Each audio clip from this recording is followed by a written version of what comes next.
So today Apple released a brand new iPhone Air, the thinnest iPhone Apple has ever made at just 5.6 millimeters thin. That's just crazy. But there is a slight plot twist. I mean, it might be thin, but it's not lacking in power. This thing is literally packing flagship power. In this video, I'm going to be breaking it down in 5 questions.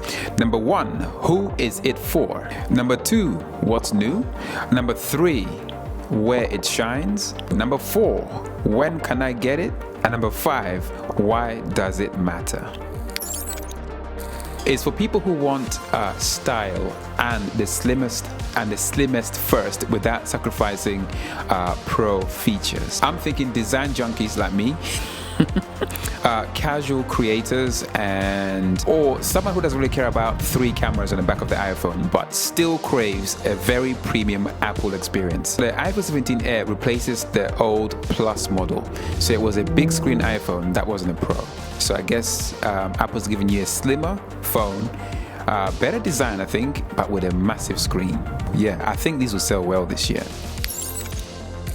What's new with a 17 Air? Let's start with design. So this is the thinnest iPhone ever at just 5.6 millimeters thin. That is, like, when you think about it, it's insane. It makes other iPhones look absolutely like obese almost. It's kind of mad. It's like a knife's edge. That is nearly 2 whole millimeters thinner than the iPhone 16 and 16 Plus from last year. 2 millimeters. So it's made from polished titanium with a ceramic shield too.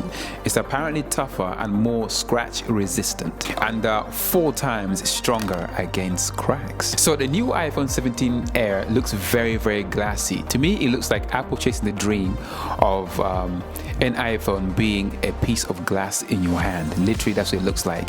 So what about that display? Okay, so what about that display? So the display is a 6.5 inch OLED with ProMotion. So you now get 120 Hertz adaptive refresh. It goes from 1 hertz all the way to 120, which is insane. Using your phone in the summer in the sunshine can be a challenge if your screen is not bright enough. So at 3000 nits peak, you'll be able to use that outside with no problems whatsoever. All right, so let's talk about performance. I mean, this is kind of crazy when you think about it.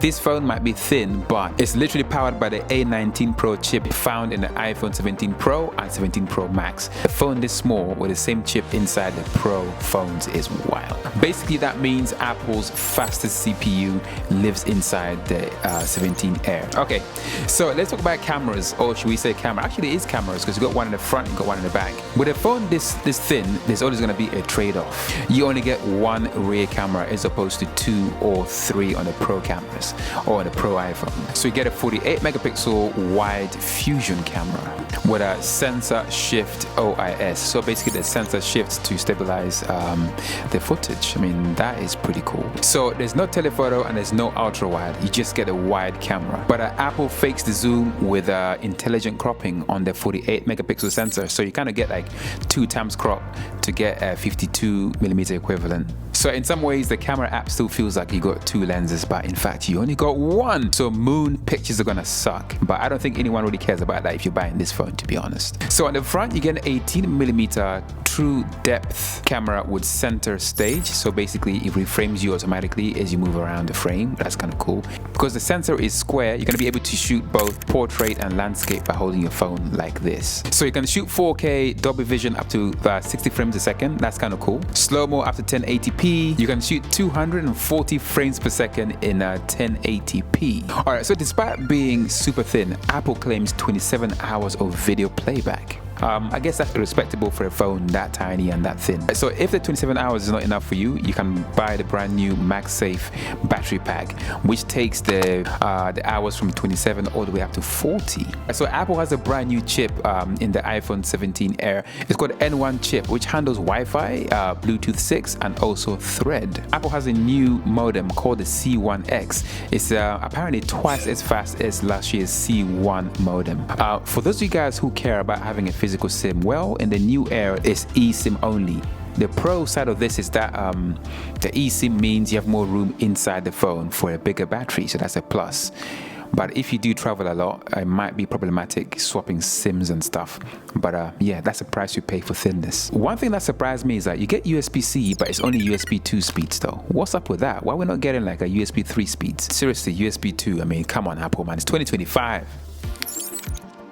So where does the new iPhone 17 Air shine? Well, I think the iPhone 17 Air shines for design lovers like me. I think it's an absolutely beautiful phone. The colors are glorious, by the way.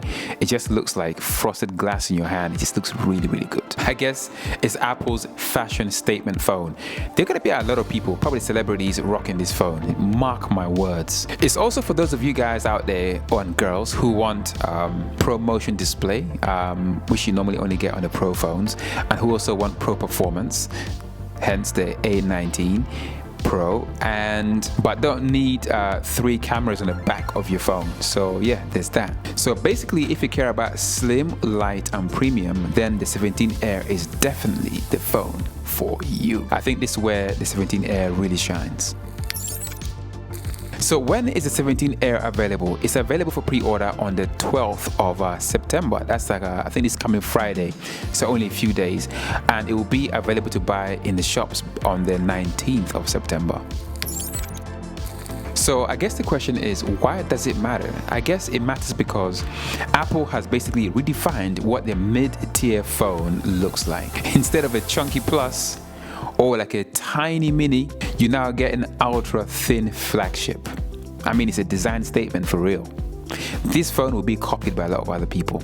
Trust me on that one. This is definitely proof that Apple isn't just obsessed with performance. Apple is clearly still obsessed with form factor, design, and thinness. Just because it's thin doesn't mean it needs to be cheap. The 17 Air starts at a $999 for a 256GB model and goes all the way to $1,399 for a 1TB model. So basically, you get pro level performance in a much thinner and probably more attractive form factor. Pro level performance in a thinner package. Alright, so that is the iPhone 17 Air. Who is it for? What's new? Where it shines? When can you get it? And why it matters. So I guess the big question is, would you sacrifice the cameras for the thinnest iPhone ever? Or are you going to be sticking with a Pro for a full fat setup?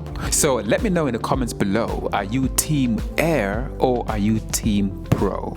Hit the like if this helped. I guess subscribe for more Rawkus breakdowns, and I'll catch you on the next one. Bada bing, bada boom.